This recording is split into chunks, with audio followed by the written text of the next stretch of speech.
Tonight. I'm fortunate to have been here. This is my 22nd year, and we probably held in excess of 50 educational programs over those 22 years. So the club is so gracious to allow us to use the facilities. So I want to thank the club for that, and welcome my fellow professionals. We have a number of club members who participated tonight. My motivation for holding this seminar, at the age of 61, I'm always trying to learn new things. And in my case, I was trying to save some of the pain I've been in. Last year, I met Ali Gilbert for the first time. Barry Triano, who works for me, is a TPI certified instructor, and she brought me over to meet Ali. And she did an analysis, an assessment, and started laughing. gave me a menu of things to do, and really, I wasn't really able to do them. And so that led me on a journey. Last year I worked with 3 different PTs, all of them very talented people, for a 3-month segment each. So it wasn't like I was switching teachers every 2 weeks. And I really did the work. I was stretching probably 6 nights a week for 45 minutes a night, which is a lot because I usually get home by 9 o'clock at night. And on a scale of 1 to 10, my back pain standing was probably a 7-8. And that's just the way I live. And so I gave up playing golf. Although it wasn't a big part of what I do, I enjoyed playing golf because I couldn't afford to be in pain every day at work. So I went through the winter. I actually took a month off this winter, figured maybe it was stress related and got away from work. And my back wasn't a whole lot better. So I was functional, but I couldn't play golf and I was in a little bit of pain. So I went back to Ali with an index card because I do everything on an index card. And I had down 15 stretches that I kind of had done from all these different PTs. And I said, Al, all I want you to do is do an evaluation on me with me doing these 15. And if I only need to do 6, it'll save me some time. And so she watched me. I'm rolling on the ground, doing my little stretches. And she said, none. I said, no. And she said, John, I have a little different philosophy, and I want to share it with you. So I've been working with Ali for about a month. Ali Gilbert, for those of you who don't know, she's Director of Golf Performance at EHS in Greenwich. She's TPI Level 3 fitness professional, strength and conditioning coach for NSCA, certified by KVest in golf biomechanics. So again, I've been working with Ali for a month, and I would say right now, a month later, and I'm doing my work every night again, sometimes at 10 o'clock at night, and I think I'm probably at a 3-4. Am I going to be able to get to a 1-2? I don't know. I'm 61, but I'm happy to be a 3-4. I guarantee you that. I'm looking forward to the rest of the season. And Ali's cohort, to the left, I don't know if you'd like to be called Ali's cohort, but just for tonight. That's fine with me. Alex, good at that. It's Ben Shear, and just by coincidence in life, you have no coincidence. One of our members, Dr. Andrew Weiland, 3 weeks ago we were just talking, and he mentioned he was going down to do a promotional videotape. I guess they're not called videotapes anymore. For hospital for special surgery, and Dr. Weiland had done the surgery on Luke Donald, and he said, I'm going to be working with Luke's trainer, Ben Shear. And he gave me his number. He said, you might want to get in touch with him and kind of hear his philosophy. 2 days later, I worked with Ali, and she said she worked with Ben. So Ben is also the head strength and conditioning biomechanics coach for Back 9 Tour Services, which is out on the PGA Tour. He's TPI Level 3 fitness professional, certified golf biomechanics for TPI and AMM.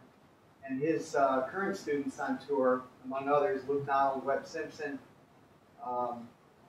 Kyle Stanley, Jason Day, Bo Van Pelt, among others. So it's always my pleasure to bring my fellow professionals, people who I think know what they're doing, and I guarantee these 2 people know what they're doing. So Ali and Ben, it's yours. Thank you.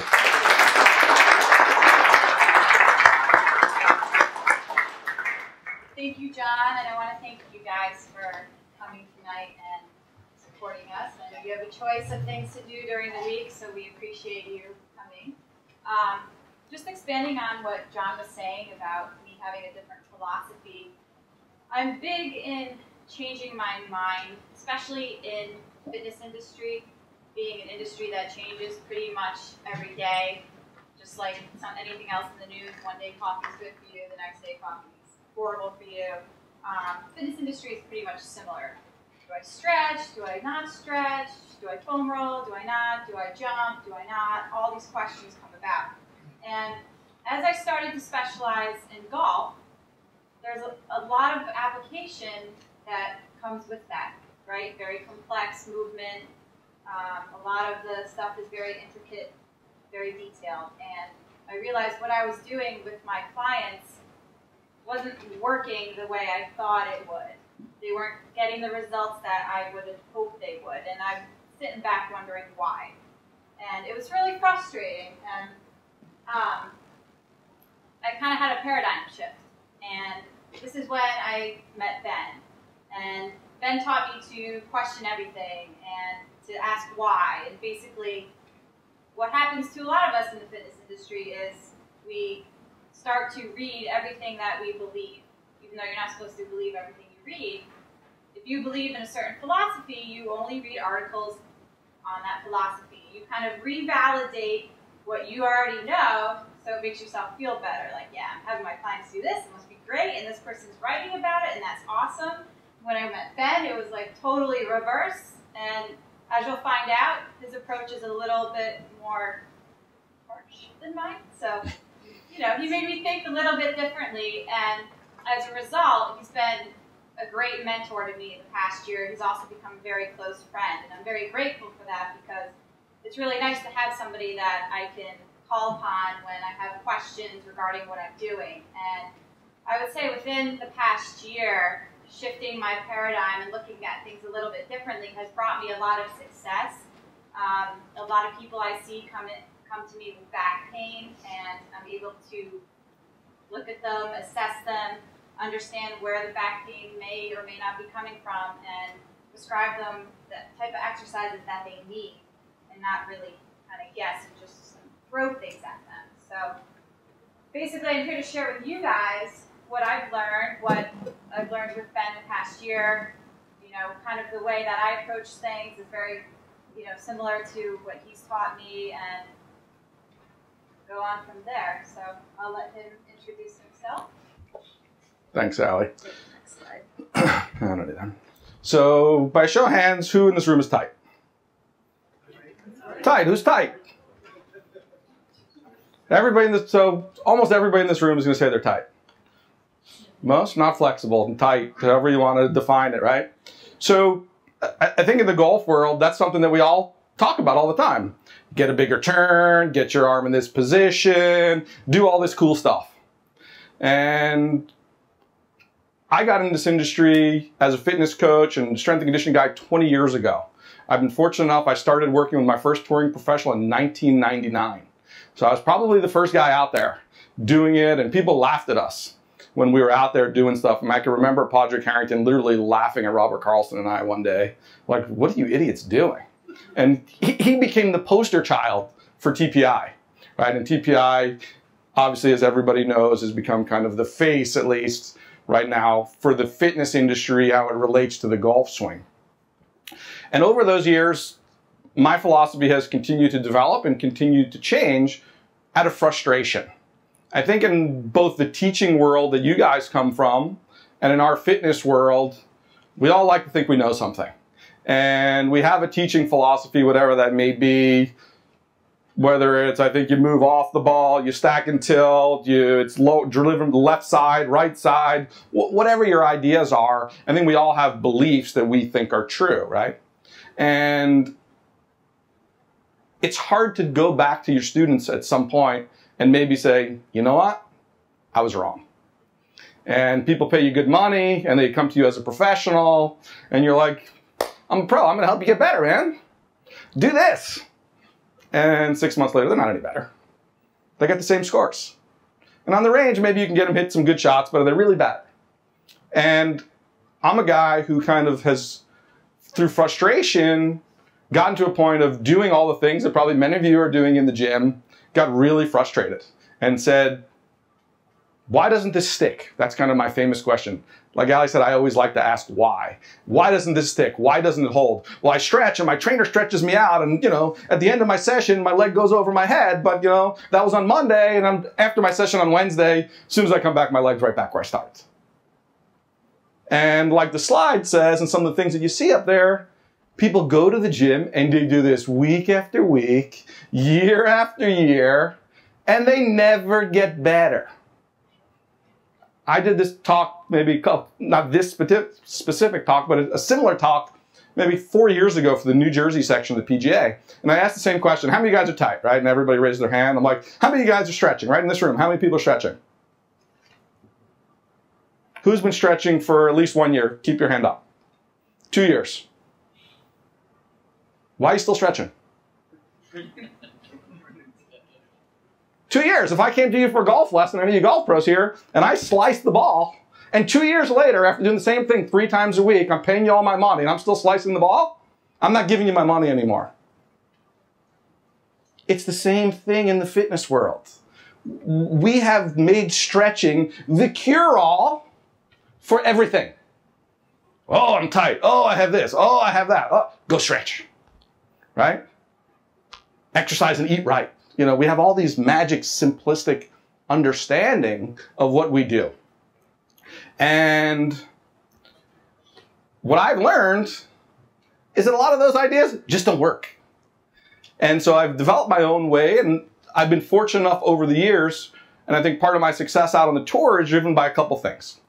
Number one is I don't have a my guru mentality like Ali was talking about in our industry, and I think we see it in golf teaching. You know, I'm a follower of Jim McLean or Stack and Tilt or Ledbetter or whomever, and you follow their methodology to a T. And like Ali said, you know, I did a podcast recently, and somebody asked me about my method. I said, look, here, if you want to learn something in our world, if you're a TPI person, I'm like, defriend everybody who's on TPI on your Facebook page. Don't go to another TPI conference. Don't talk to anybody who likes TPI. Go find people on the exact opposite end of the spectrum and become friends with them. Read all their books. Read all their blogs. Watch all their DVDs. Go take their classes. I promise you, you will learn something new. And that I try to live my life by that. I don't want to be in the group. It's nice to be in the group and go to the TPI conference and have Dave and Greg put their arm around and say, hey, great to see you. Yeah, look at me, I'm special.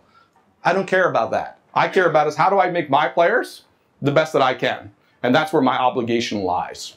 So I think that I've been fortunate enough to find a lot of guys who think outside the box, blend some common knowledge with some new knowledge, and then spend a lot of time really understanding the golf swing. And I think that's the other big piece of where my success comes from. I have a very good knowledge of the golf swing. The biomechanics, I test with 3D. I'm on the board of AMM 3D biomechanics. I mean, I was doing biomechanics stuff before there was TPI, testing people, looking at all that stuff. And partly through just simple trial and error, I figured things out. Oh, when I do this, when I show this on the graph, well, that made the person worse. And then after 1,000 mistakes, eventually you find the one that works and you go, okay, that's how you fix that problem. And you go through this process over and over again until you come up with a systemized way of looking at these different pieces of information. So I've been fortunate enough to watch a lot of amazing instructors on the tour in New Jersey, by my house, local country clubs. I watch a lot of golf lessons, a lot. And I make it a point to watch a lot of golf lessons. I want to see what you guys are telling your people to do, how you're trying to get them. What are the words that you use? How do you say it? Do this, Mrs. Jones. Do this, Mr. Jones. Get your club over here. Get this, get that. And it's amazing how when I get to watch how the communication part of what you guys do relates to what we really do. And I think that by learning so much of what you guys are trying to get your students to do, I've been able to better help my people. Because at the end of the day, it's not about me or Ali. No one really cares about us. They care about you. It's about golf. How do I shoot lower scores? That's what this is supposed to be about. You know, and I think that's one thing I always keep in perspective with my tour guys is it's not about how much weight we can lift, how far we can throw a medicine ball or jump or whatever. It's lower scores. We're looking for lower scores. And if it doesn't equal lower scores, who really cares how fit you are? It doesn't matter. It's about golf and pain-free. Right? If I'm in pain, I'm not going to shoot real good scores. So those are the things that I look for in mine. Okay. So I believe, well, not I believe, I think a lot of people believe, but in this situation, that the core stability, it works like a canister, right? And you create this intra-abdominal pressure that works all the way around. And you hear people in yoga maybe talking about east-west breathing or other things like that. So I think just literally if he came to me and said, look, man, I hate going to the gym. My ankle's killing me. My golf game is jacked up. What do you give me to do? We're going to do a couple breathing exercises here, and we're going to see if we can open them up. If we just get his core and the diaphragm and this system to function better, what happens? So we're ready. First thing we're going to do is I want you to feel like you're breathing into my fingers. Come on, out here. I want you to give me breathing out here. Well, Diaphragm I got a little part there. is a Good. core muscle. And that needs to work properly for all the other core muscles to be able to fire. Your core is never necessarily off. It just doesn't Good, getting it there. You feel fire that in there? time or in sequence. Come on, give me some The here. diaphragm needs to work properly in order for all those breathe other muscles out to the sides. work. And those are the Breathe into local my fingers. stabilizers that we were talking about before. Breathe into my fingers. Ooh, that was good. Starting to figure it out. Into my fingers. Good. Come on. Now in through your back. Come on. You need to feel like you're breathing down into your pelvis. You're filling your pelvis with air. That's the feeling. Come on. Good. A couple more. Good. Give me 3 more. And he's doing a better job. 2 more. 1 more. Good.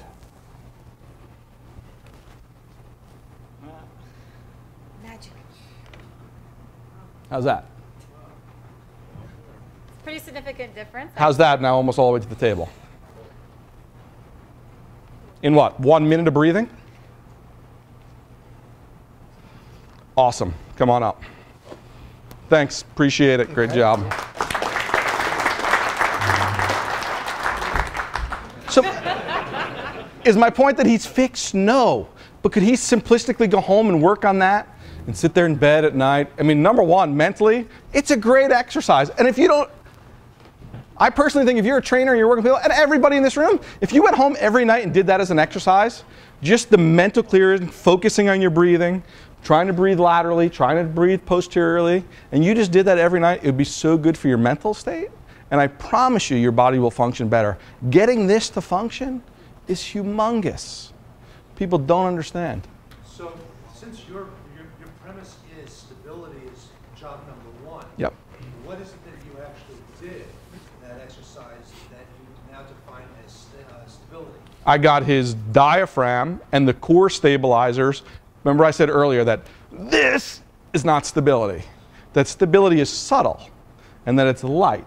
And by activating all of the deep stabilizing muscles in the body, you don't see them in the mirror. 6-pack abs doesn't mean you have a good core. I've seen plenty of guys with 6-packs that are totally dysfunctional. And I've seen plenty of fat guys who are totally functional. Okay? One are global muscles, which you can override the deep stabilizing system. And what you see with the best athletes, they're the best compensators, right? They have the ability to just override any functional assessment you give them, because that's what makes them the best. They're great athletes, are great compensators. So these things are subtle. So what we did is we actually created proper intra-abdominal pressure. We got the diaphragm to properly work. We stabilized his lumbar by getting those things to work. And as soon as his pelvis and his lumbopelvic region became stable and under control, it allowed his hips to move. That make sense? Who else wants to come up? Come on.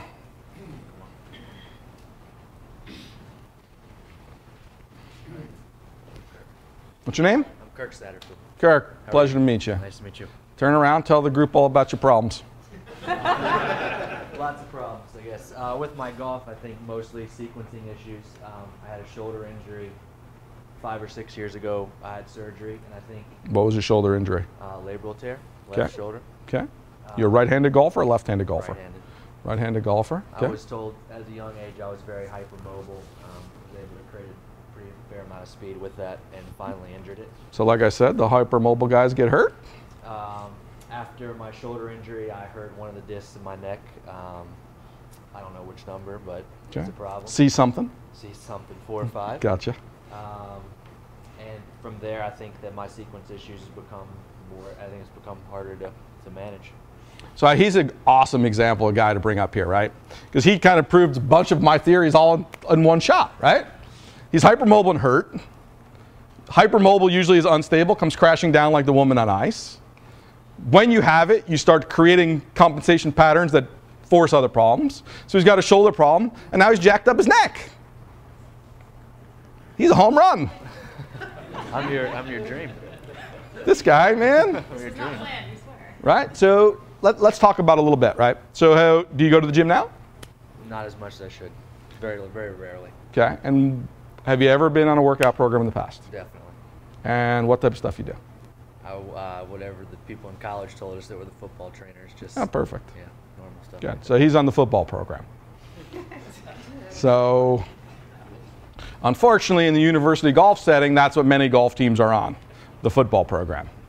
And it's, you know, kind of silly, but, you know, due to budgetary issues, a lot of schools aren't, you know, not a lot of big spectators paying to get in the gate to watch the golf tournament. I will say this though, I have gone through numerous Titleist screens, and from a mobility standpoint, I pretty much, other than my neck, pass all the screens in mobility wise. Yeah. But then when you put me in motion trying to do it, like in fast motion, I don't think I can pass. Okay, so hypermobile. You want to run them through a Rockabata test for us? Do you know it? Sure. I only know a few of them. Okay, so I'll run you. So we do thumbs with them.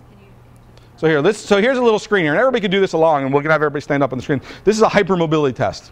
I don't think we're gonna, and it'll be interesting to see everybody's score actually as we do this, even though we're not gonna have the wall to be able to do the one test.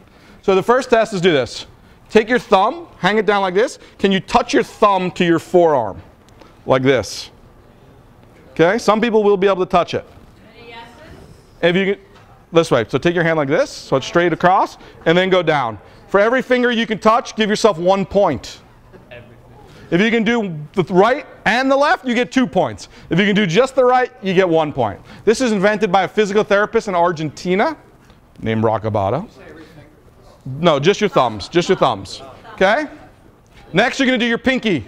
You're going to take your hand like this. You're going to bend your pinky to 90 degrees if possible. Can you bend your pinky to 90 degrees?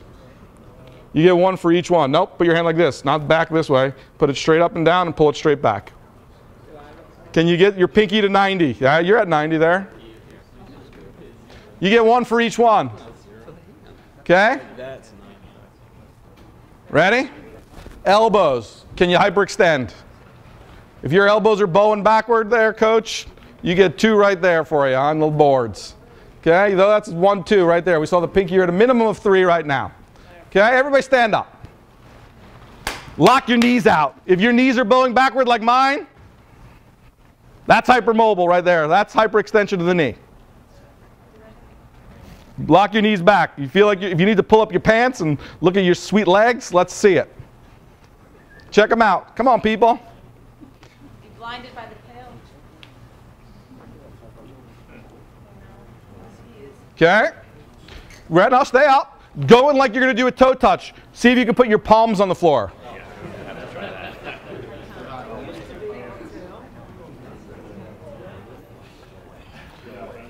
I see guys up there trying. I got Mr. Hypermobile up on the top deck over there. You get as many as you want. Have a seat. So there's one more test which we're not going to be able to do here right now because you have to be on the wall. But you basically would stand on the wall, put your butt on the wall, shoulder and head. You put your palms up, and if you could touch your palms all the way to the wall above your head. That's 9 tests. Any of you working with female golfers and juniors, that test takes about 30 seconds. You better know the answer to that test. Because if you get someone showing you, so your potential score is a 9, right? So you got 1, 2, 3, 4, 5, 6, 7, 8, no, 10, 9, 10. Okay? If you have people who are 9s and 10s, if you are stretching those people, you should go to jail.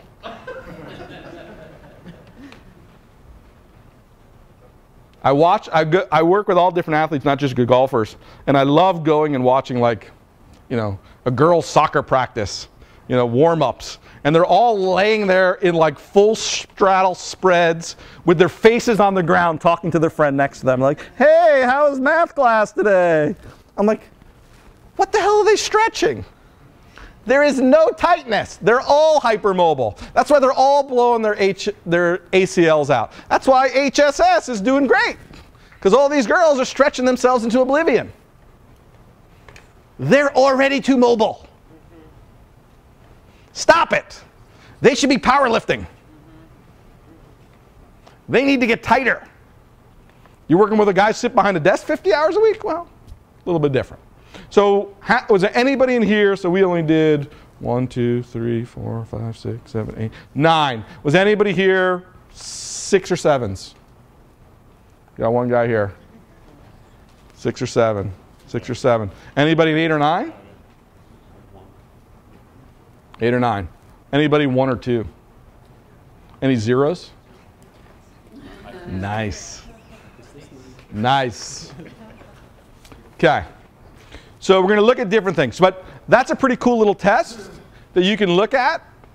Women, juniors, the guy who shows up at your golf lesson and his arms are this high and the club is so far across the line that you can't imagine.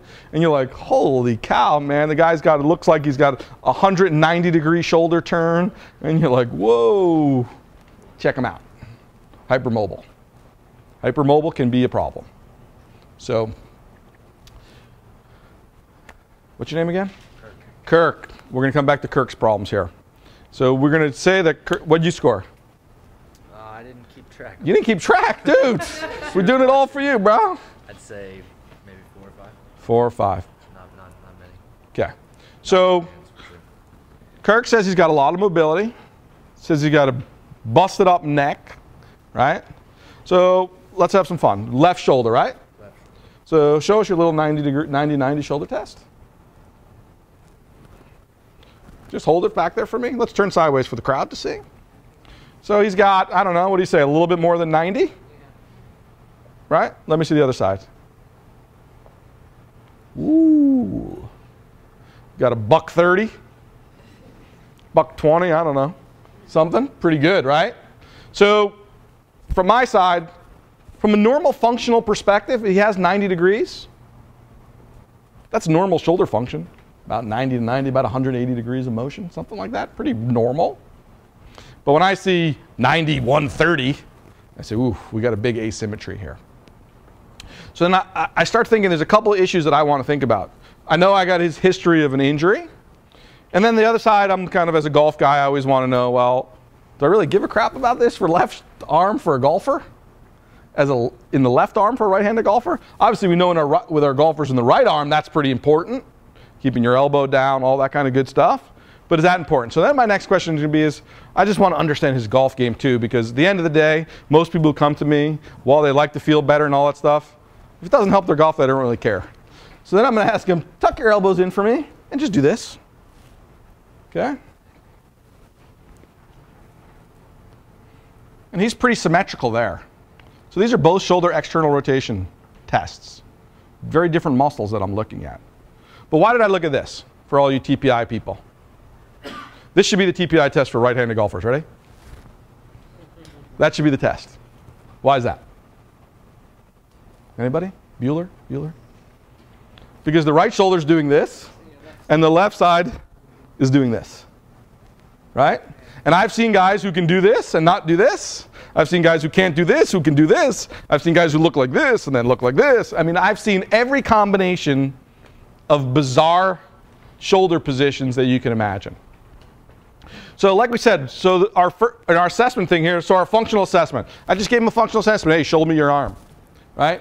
Add stability. So how am I going to add stability to this test?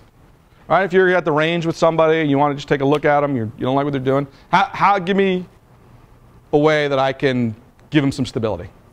And what needs to be stable for that to move? Maybe that's the first question. The scapula. Very good. So the scapula, everybody know what the scapula is? Shoulder blade in English. Okay. So I could simply, if I don't have a cool table or anything, right? I could say, okay, take that arm up for me. Bring it up. Okay, ready? Now go. Do what? Try to externally rotate again. Turn to the side. Did he get more? A little bit. Okay, so this is kind of not an ideal test, right? But I just gave him some stability. And he gained a little bit. So I certainly know there's some stability component. If I'm in the gym, I say, hey, Kirk, hop up on my table for me, buddy. Lay back. So now his scapula is totally to the table. Correct? And then I come over here and I say, okay, can you do that again for me? And so he's certainly now closer to about 100 than he was with his standing 90, right? So I'm thinking, he's got a stability issue. And then I want to know how much is mobility, right? And so I'm going to come in here and I'm going to gently try to give him a little bit more. And so maybe I can get just a few degrees more. It'll click if you go. It'll go. I'm not going to make it click, dude. Okay, so maybe I can get him to 115 or something like that. This is kind of where I feel his natural end range is. Can I force him further? Sure. But this is kind of where I would say his range is. What do you think that is there? 110, 115, something like that? Somewhere in that range? So my feeling with Kirk right away is like, hey, look, I don't think I'm getting him to 130. He's had a pretty good injury here. He's had surgery on his shoulder. Maybe 130 is not the goal. But I certainly know that I can take him from 90 to 110, 115, whatever it is, by getting him what?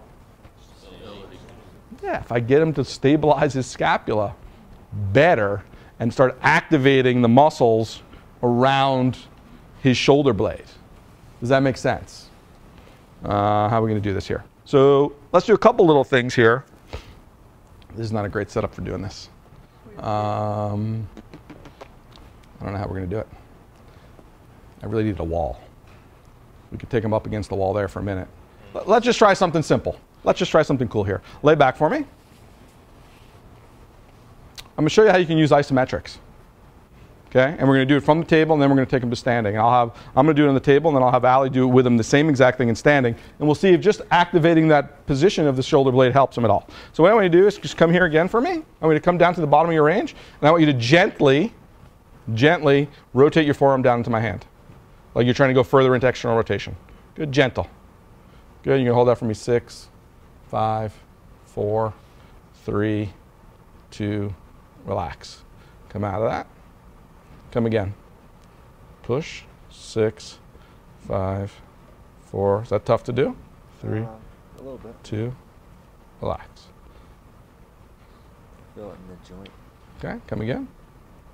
Push. 6, 5, 4, 3, 2. Relax. We're going to do 2 more times. Come again. Come as far as you can each time before you go. Push. 6, 5, 4, 3, 2. Relax. 1 more time. And push. 6, 5, 4, 3, 2. Relax. Good. So now I'm going to have Kirk stand up for me. Now I want you to do the same thing with him in standing. Okay, let's just take a look at that real quick. Just show it to us again. Did we make him better already? Yeah, he probably picked up most of. Now let's do the same thing. Now let's take the stability away and bring that activation of those rotators into play. Rotate back as far as you can. Good, and activate into her. I mean, you can just see already how much change he's made. So now I have range of motion. Now how do I get strength in that range? Are you getting it by strengthening it, or are you getting it? So what are you doing? Are you using the muscles to push you there, or am I taking you? So in the old days in the golf world, right, we all do this. Sweet. Look at me. Look how much motion I got. Right, everybody does this shoulder stretch, right? We all do this, the classic golf stretch, right?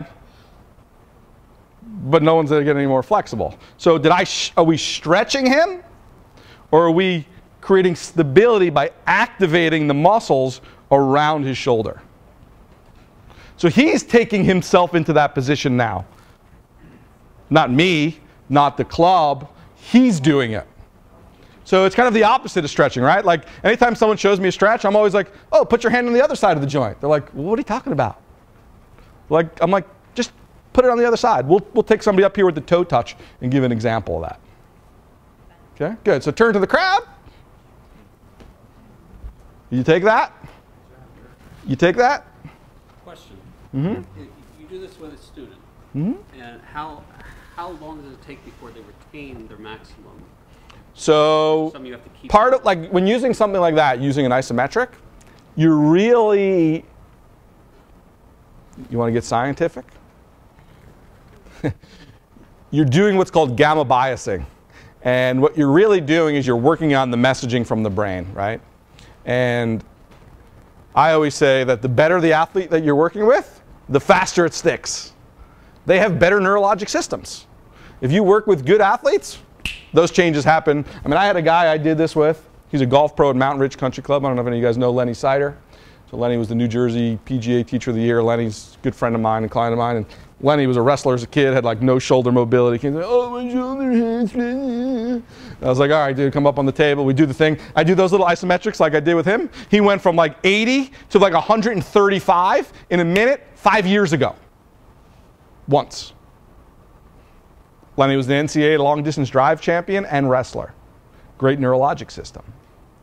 I have other people who are 65 and come and see me, you know, grew up and said, well, I didn't really play very many sports as a kid, and, you know, I took up golf at 40 years old and I'm feeling tight. Well, that person, a lot longer. But you can get it to hold, and they will make small improvements over time. But when you're dealing with a neurologic issue, the better neurosystem, the faster.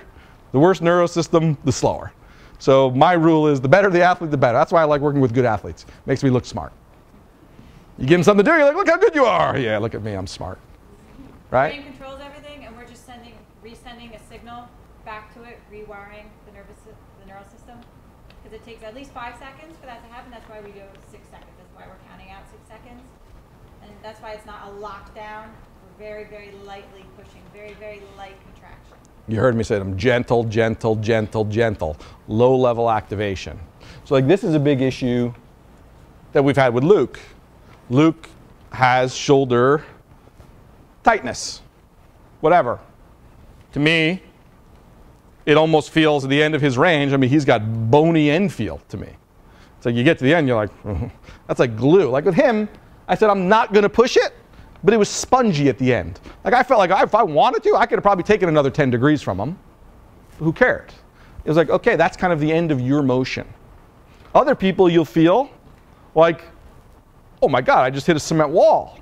Then you might have a capsular issue. You can have other bony growths. I mean, who knows what you got going on there. That as trainers, you probably need to say, hey, look, you know what? If you don't have enough to play, you need to go see the doc. You need to go to PT. You need to have that looked at, X-ray, MRI. You need somebody who's got more knowledge than I have to look at those issues. That's not my area of expertise.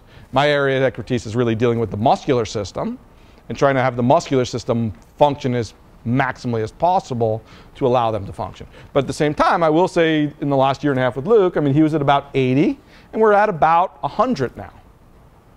And if you follow him as a driver of the ball, that's always been his big problem, is trying to keep the right elbow down.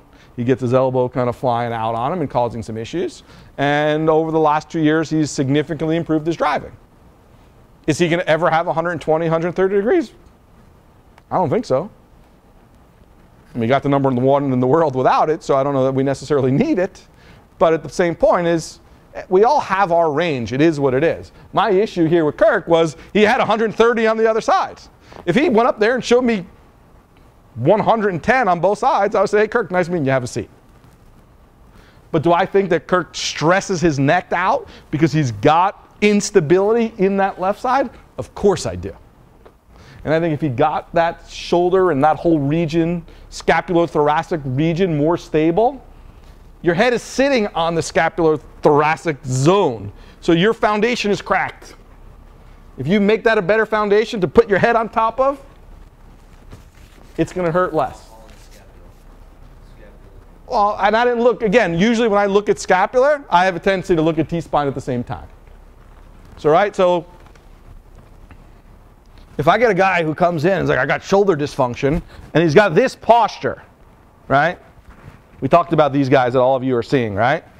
The no butt, folded forward. So if I got that guy who comes in, right? Am I going to be able to get his scapula to work right? Probably not. Kirk's got a nice posture. So I knew I can go right after scap, right? He's sitting good. But if I have this, come over here for me. Tilt forward like you have, you know. So what that does is it takes his shoulder blade and tips it up off of his thorax. The first thing I would need to get Kirk to do is get straight. So I would be working on thoracic extension first, right? And then scapular stability. Because unless I get the scapular sitting flat on his thorax, I'm never going to get that to hold. Does that make sense? And if I see this rounded guy, how do you think his rotation in his swing is? Not good. So I need up, straight, rotate, stabilize. But he looked pretty good, right? You look at this guy, you don't say, we're going to play golf. I mean, he looks good. So I went right after it. Does that make sense? So this Awesome. goes to Thanks. show when someone comes and they're hypermobile, just because they can pass every TPI test, don't assume that they're good to go. Boom. The hypermobile people, they can do wonders with stability. Paul and I have a guy, Will. He's what, 6'7"? This kid's 6'7", hypermobile, can pass every test. Now you look at somebody who's that big of an athlete, kind of like Dustin Johnson. He got his butt to the ground, hands right over his head, into overhead deep squat. He was late getting off his right side. Comes over to me, says his knee's hurting a little bit. His hip's stuck. He's got all these stability issues on his right side. Clean it up. Paul says all of a sudden he's getting off of it a lot better. He's feeling a lot better. His knee pain's gone. He had no hip stability. So yes, we need hip mobility, but if it's not stable, then we're going to have other issues. So let's kind of find some people in here maybe who have done some TPI tests, and just for fun, kind of pull out like who can't touch their toes, who can't deep squat. We got any of those people in this room? Come on up.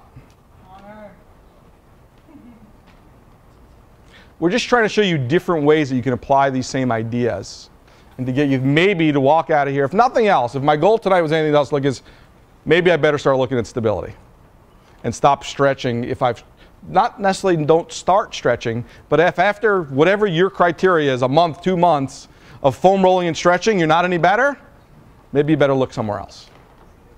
I personally start here. So let's hear it. What's your name? James. James, pleasure. Nice to meet you. Nice to meet you. What's your handicap? Handicap? Don't even know. Okay, that can fix you. You know, I teach all day. I stand on my feet all day, so Okay. always a little bit of back pain, leg pain. Love playing. Leg pain. What kind of leg pain? I feel a lot of tightness in my hamstrings, Okay. glutes. I feel like you're saying I have to stretch a lot, and I get temporary relief, but then the next day it's kind of like, why does everything feel tight again or tighter? 1 second. I will say, even with my model, initially, you will get tight again the next day. It's going to take some time. My point is, you've put the time in, it sounds like, doing the other stuff, and it hasn't changed. So it's not like, because I fix you right here, that's it, game over. I mean, some people that happens, but at the same time, you're going to have to put some time and work at this like anything else. Sorry about that, go ahead. I think I'm a fitness hypochondriac. Meaning, well, explain that definition. Like, if you tell me you might have something like this. You search WebMD. I do everything. I have every disease in the world, guy. I'll try it out, and then I'll give it 3-4 weeks, and if I like it, I'll stick with it. If I don't like it, I throw it out, find something else. How do you define you like it? It's fun?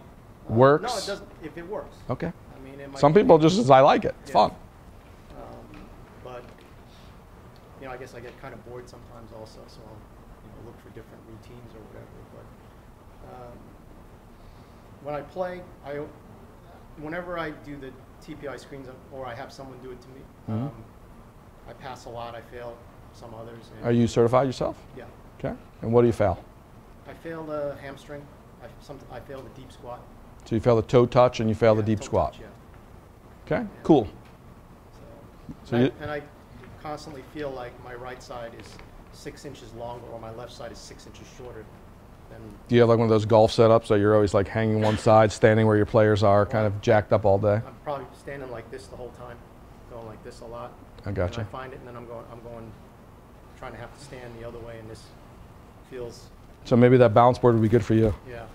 Just kind of get and I find that when I swing, if I pay attention to it, I'll be okay. But if I don't, everything's over the top.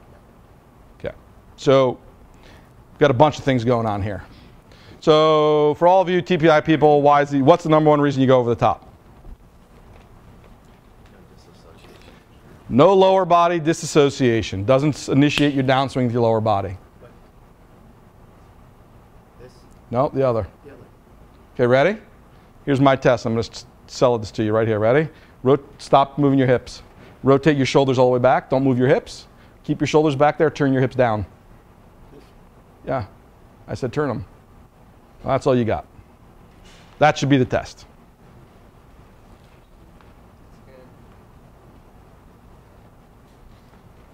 I won't use the name of the person that I call that test. I'll leave that out of this discussion.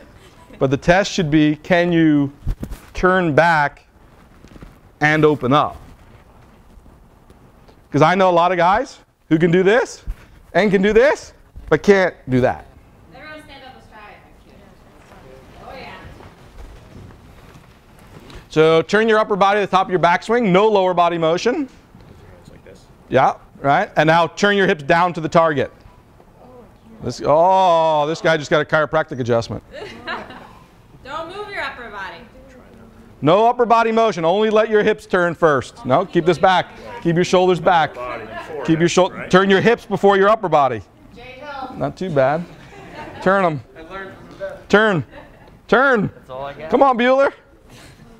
That's good there. I did this with Matt Killen the other day. For all you guys who know Matt Killen, coaches a bunch of guys on tour, man. He must have been able to turn his hips 50 degrees and move laterally 5 inches at the same time. It was unbelievable. Yeah, he could go like this, and he could literally bump and turn so much. It was unbelievable how much he could move his lower body out from underneath him. It was amazing. We'll get to that. Okay, so right, my whole point of showing that is because we had a lot of TPI people in the room, and he's like, well, what do you mean I don't move my lower body first? I can pass the TPI test. Look at me. Well, guess what? Who cares? So I start with that, right? And most people can't do that. So it's like, all right, well, we better fix that. But as soon as they pass that, you better go look for this. Does that make sense? Because that's what's happening in the golf swing. How many times do you guys hear somebody say, I have to slow down my backswing? Or I have to slow down my swing? Okay. What about speeding up their lower body versus slowing down the swing? It's very hard to slow down your swing. Well, I always, the thing I always hear for a lot of people is, oh, I got to shorten up my backswing. I'm like, you got to shorten up your backswing? I'm like, how many times you've had that lesson? Oh, about 5,000. Every coach I ever talked to told me I got to shorten up my backswing. I'm like, yeah, that's probably good advice. How about trying going forward sooner? See if that works. Get left quicker. Yeah, that's how you solve getting shorter. You go forward sooner. It's simple. But if you can't do those things, you know how you do that? You go over the top. Because their lower body doesn't move the way they want, they think they need more shoulder turn, which just exacerbates the problem. So we've solved his problem of why he's over the top, right? Well, we know why you're over the top. But let's just from our model perspective, let's have you show us your toe touch, and then I'm going to have Ali break out the toe touch for you and the deep squat. So he's not horrible. He's not good, but he's not horrible. I mean, I see guys like they can't scratch their knees. You know what I'm saying? Okay? And now let's show us your deep squat.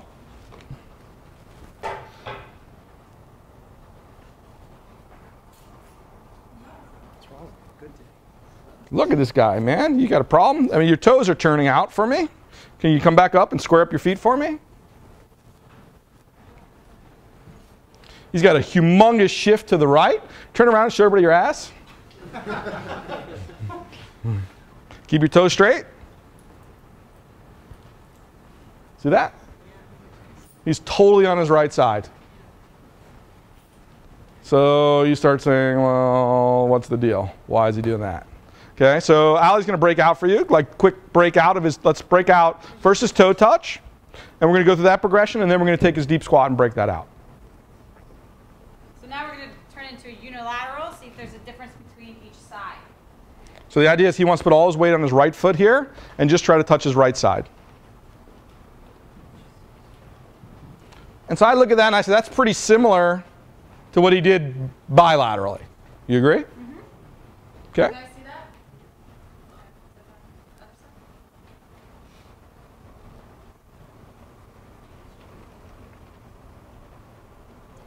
A little bit better. Not an elephant to me. I don't look at that and say, wow, that was awesome. I go, that's a little bit better. You feel like your left side's shorter? Left side feels short. Well, that's why it's easier to touch your toes on that side. Shorter. Not that much shorter. Okay, cool. So now, he still couldn't really do it, right? So how could I look at this and say, is it a mobility or is it a stability problem?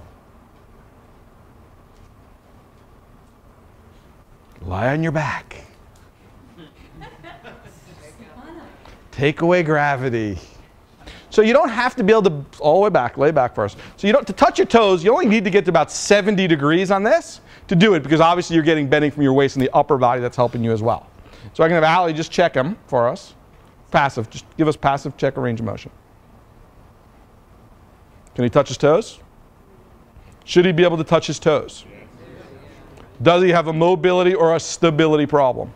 So let's check the other side. Here's a guy who can't touch his toes. Keep stretching those hamstrings out, buddy. Tell me how that works out for you.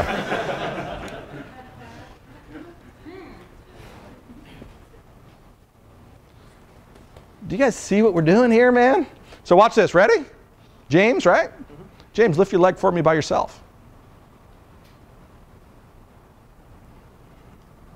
So a little bit shorter, but still pretty good. Okay, the other side. Not bad. So I just don't think James knows how to touch his toes. We could teach him to touch his toes. He doesn't understand how the hip hinging mechanic works. He's got no problem actively or passively moving that range. There's something about standing, and the typical person who shows up to you and said, you're like, hey, touch your toes, and they can't touch their toes, what do? How's that? I can't. I haven't touched my toes since 5th grade.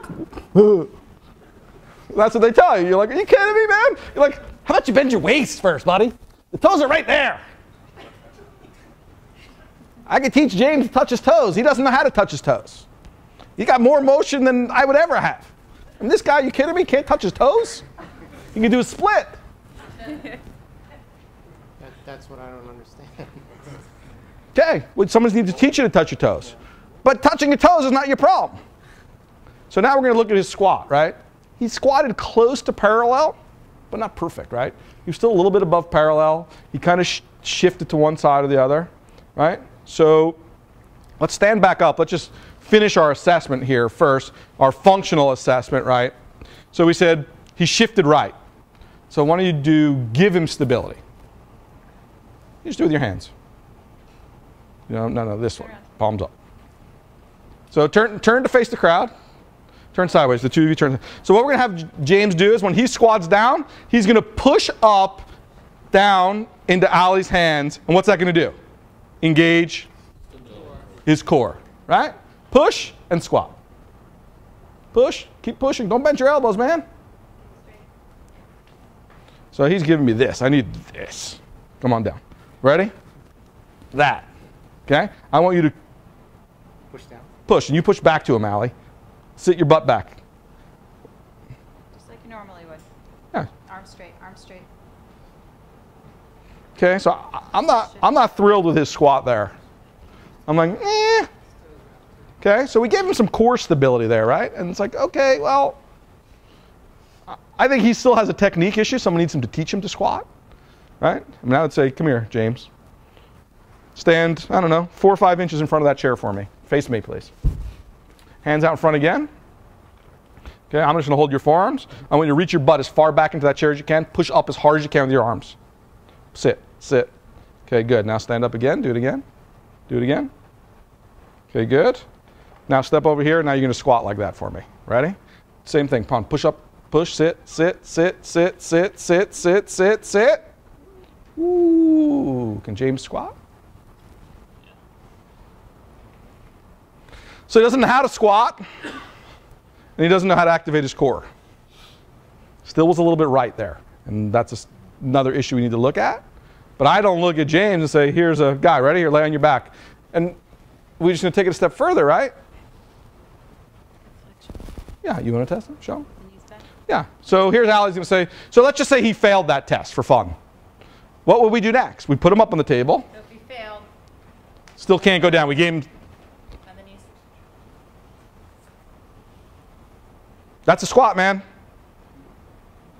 He has the mobility to get there. He's got his feet almost to his butt.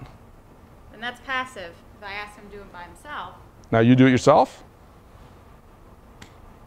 he's got the mobility. He's got a stability. Feeling. He's got a skill problem, and he's got a stability problem. You need to activate his core and teach him how to squat. Understand that all these assessments you use are skills as well.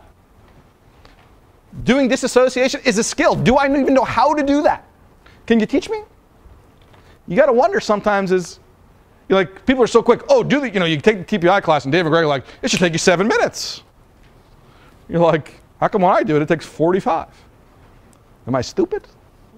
I'm like, because I want to make sure that if someone fails the test, it's because they actually can't do it, not because they don't understand how to do it. Most people are failing those tests, they don't know how to do this. They don't understand what you're trying to get them to do. And you better make sure they understand what they do before you say you failed. Because if you send them home with a 6-week training program based around all these things that they failed, that they didn't really fail, wow, you're wasting their time and their money. So we look at James and we say, hey, James. So if I was going to, James was my client, ready? This is what I'm going to do. Ready? Come on, hop up for me, James. I'm going to fix James right here. He's got a weight shift to the right, and he needs core activation. So this is what I'm going to do. I'm going to jack you up, James. So Ali's going to be our forearm presser, and I'm going to do an RNT at the same time. Okay? So what's an RNT, you ask? So RNT is reactive neuromuscular training. So James' tendency, this is a great thing to learn as far as golf is concerned also. James' tendency is he shifts to the right. Right? So in golf we would say, oh, let me put a post over on your left side and keep your hip over here by the left. I'm going to say, I'm going to take this around James, choke him to death. And then what I'm going to do is I'm actually going to pull him further to the right. Because what's that going to tell his brain? Go left. Okay, so James is going to do some squats while with Ali doing, you hold him, Ali, tight, while I'm pulling him to the right. Go ahead, James. Come on, squat, buddy. Get down. Giddy up. Good. Come on, let's do a couple more. Up and down. Give me like 10. Square up your feet for me. 2. Head up, chest up. Sit deep. 3. Ooh, that looked good. 4. Come on. 5. Nice, James. Good job, buddy. 6. Breathing? No, that's extra credit. 7. 8. He's going to go home and do those breathing exercises, though. 9. One more, James. Good. Ready? Turn around, show the group your butt, and squat for us. Yeah, whatever you can. Is he to the right now or to the left? Or more in the middle? More even, right? More even, right? So now he's squatting down better, and he's more in the center. Awesome, buddy. Good job, Jay. So I think part of training really is coaching, and it's teaching, and it's learning. So, I know everybody wants to get out of here, but I think our take-home message really is a couple things. Number one is you guys are lucky to have someone like Ali up in the section that you can use as a resource to help you do this stuff, to help you get to where you are. We talk almost daily about these ideas, share ideas, how we can help.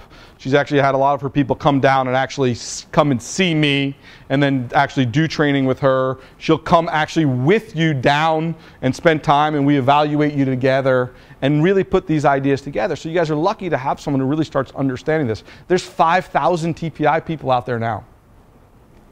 I get clients coming from those people every day who aren't getting better because they're mobility.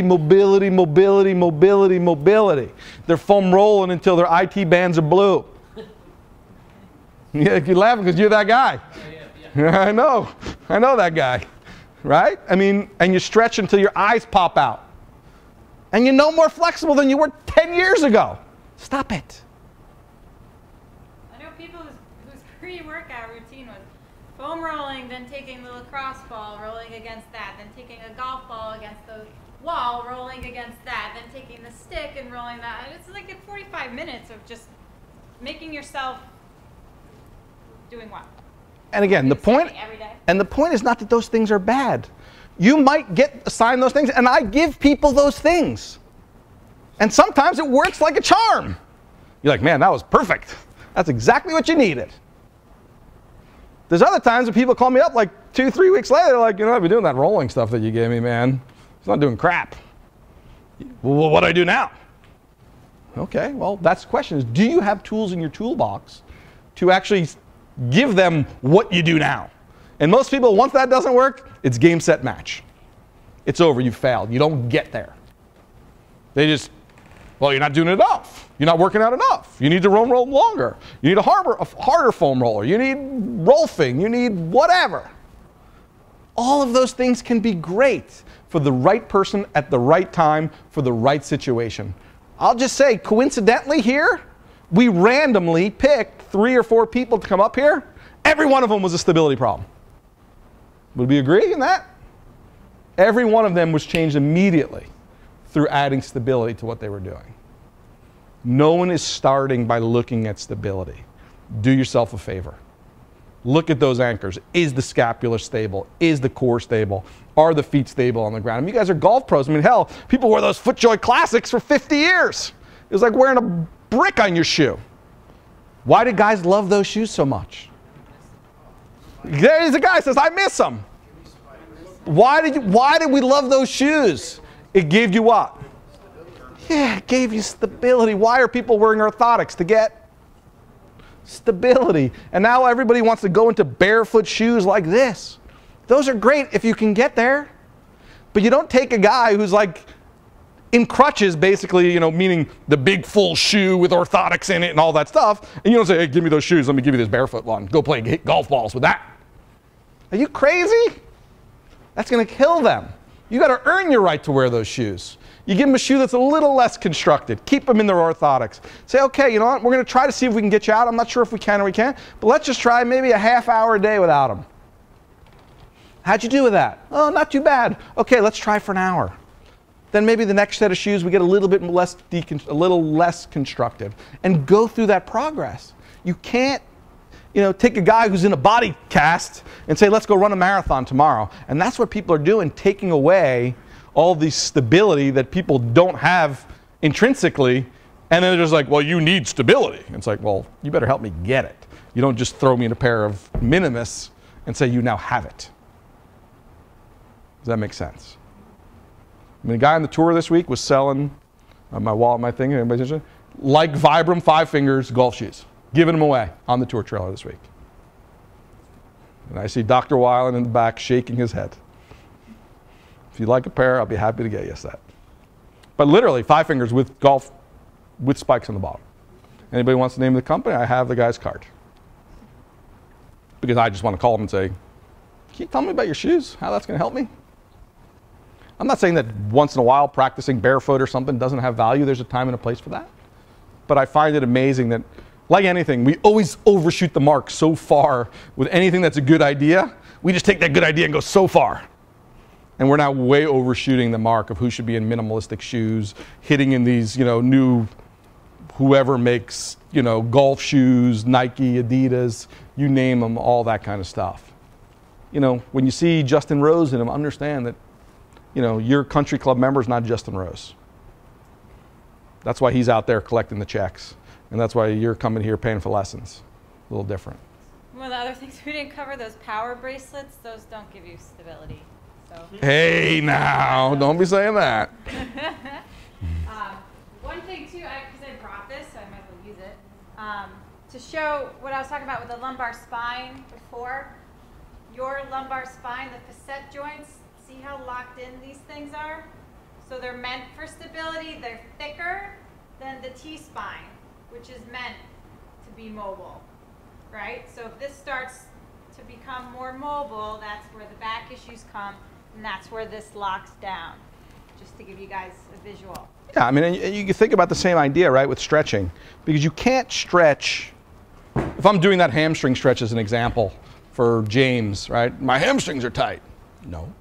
But if he believes his hamstring tight, so when I stretch a muscle, I don't really stretch one muscle. I stretch a chain of muscles, right? You can't isolate out that one muscle. So I'm doing hamstring, calves, glutes, low back. I'm doing this whole kind of posterior line of the body, really, when I stretch that. But the problem with that becomes is that different muscles have different densities, meaning the fibers are thicker in certain muscles and thinner in other, and the connective tissue is different, and it's all different. It's not every muscle is exactly the same, every fiber is the same thickness, every tissue's got the same tensile strength. It's all different. So if I take a chain and you come in and you say, my hamstring, Ali, here's my tight hamstring, right?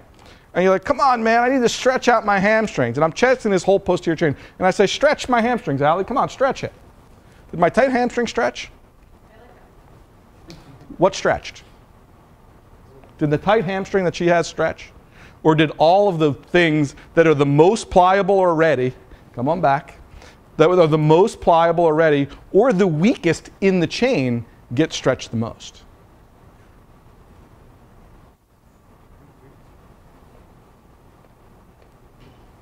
Be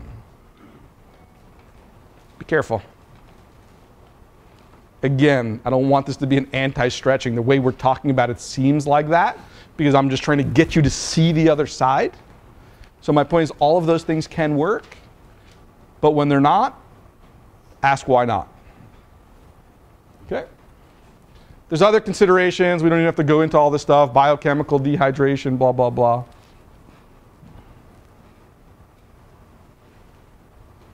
In conclusion, this is basically just what we're saying. Think outside the box. There's other methods. There's other reasons why you may be tight, and stretching is not the answer to everything. Paradigm shift. Any questions? No one? What's the most basic thing you can give a student about strengthening their core? The breathing thing I showed. Breathing? Yeah. Breathing this way, breathing posteriorly, making sure that their belly is moving, not their chest. But most people can get this, having them feel them like they're breathing out this way and posteriorly. Have them put one hand here, one hand here. Yeah. They breathe like this. You know, they're a chest breather. Teach them to get fat, like MMA fighters. They have that musculature. They look like they're bloated a little bit. That's how they breathe. Through the belly. I like this. So I want to feel like, boom, I can do this. Give me X number of breaths. I can feel it going this way, and I can feel it going this way. That I'm filling the whole cylinder. I'm filling the. Breath? No, don't hold your breath. I want you to breathe. I tell people practice when they're driving because the seatbelt, you push against the seatbelt. I don't know. That's how I tell people practice texting while you're driving, so I don't know about her. So I like it at night when you go to bed because I find actually the breathing exercises clears your mind, kind of ends your day in a really nice way. It's almost meditative in itself. It's a really great way to end your day. When is weight training, actually doing a little lifting, helpful? All the time. But we're pointing out issues within your structure, right? If someone comes in and they could, so let's just say someone comes in and they have, I don't know, all of their shoulder and upper body stuff and all that stuff is really good and stable, and maybe they have a couple hip things, well, then I might be working on creating stability down below while I'm doing upper body lifting. Or vice versa, I might have them doing heavier work in certain areas and lighter, more corrective type things in other areas until I balance it out. Does strength equal stability? No. I've had guys That's the problem. Ex-athletes, real strong, can bench, whatever, squat, whatever. Put them on the ground and try and have them use their deep stabilizers just to roll over. They can't do it. And they're really embarrassed. Yeah, the problem with good athletes who are really strong is that they're the greatest compensators in the world. And because they're so athletic, they can get away without being stable, and they can use their big global muscles, the stuff you see in the mirror, to bypass all of these systems for a period of time. And then they go see the good doc back there and get surgery. And then they come and see me afterwards and say, I don't want to go see the doctor again. And that's the vicious cycle, unfortunately, that we're in. Matt. Would you recommend a lot of isometric training for stability? I do. Mm-hmm. And you can even be just specific to your position. Right? I could take someone and say, hey, look, I don't have a great turn. Like I'll use Ali here as an example. Ali comes to me and says, hey, look, I can't turn, right? So turn. And I'm going to say, okay, ready? Gently rotate into me. Give me a little bit more. That way. She's trying to feel like she gets more turn. You know what I do? You know what I have almost in every one of my PGA Tour players' warm-ups? This. Top of their backswing. Get them at impact. I brace them here. Feel like you're turning more. Come to your finish. Feel like you're doing more. I'm doing that with almost every single tour player we work pre-round. You got, guy shows up to your range, says, man, I got no time to go hit balls. I got to warm up. What do I do? That's what you do. Pick them up. You say, go to the top of your, and you don't even need anything. You can just come back here yourself and just turn and just into your own natural block. 6, 5, 4, 3, 2, relax. Do 5 or 6 of those. 6, 5, 4, whatever. However you want to do it. So you can make it specific to your position. If I could do one thing, that'd be the one thing I would do with my people. I give that to my guys for activation for one. It's amazing how much you will open up. You'll be like, oh my God, I haven't turned this much in forever. And they're like, I don't have to do any of these or this or, you know, this. You see a lot of this. Sometimes people's only warm-up is and they walk up to the tee. So this at least gives you one thing that you know is going to work and not, all right, I'm pooping. But it doesn't mean, it's not lockdown. It's gentle. So for the people who did the test where you turn your shoulders and then try to open your hips, what? Oh, you want that too? You want me to tell you everything? Holy cow, these guys. It's the same thing, just kind So what I do with that exercise is, I take like a small stability ball or something like that. I say, all right, ready? Swing it back, engage the ball, and then turn. And teach them to stabilize and how the sequencing of that works. Right? So I pre-activate the core. So I say, go 1, 2, 3, right? And they will learn to do it. And again, if that doesn't open them right up, then it becomes an isometric. So it's 1, 2, 3. Gently turn, push, 6, 5, 4, 3, and have them work into isometrically trying to open that up from that specific position. Make sense? Is that what you meant when I wasn't activating my core? Yeah, that's one of the ways. I mean, you had, obviously we saw it in the squat as well. You need to go start working on your breathing. And we didn't even show any like TVA stuff or any of that stuff. I was going to say sometimes that's asymmetrical. People will be able to do that drill lefty better than they can do righty. And that just means that you have an asymmetry, which is one of the bigger. So it's 10 after. I know a lot of you probably have heard way more than you wanted to hear. So we'll let you get out. But if anybody has any questions afterwards, Ali and I will feel free to come up and ask any questions.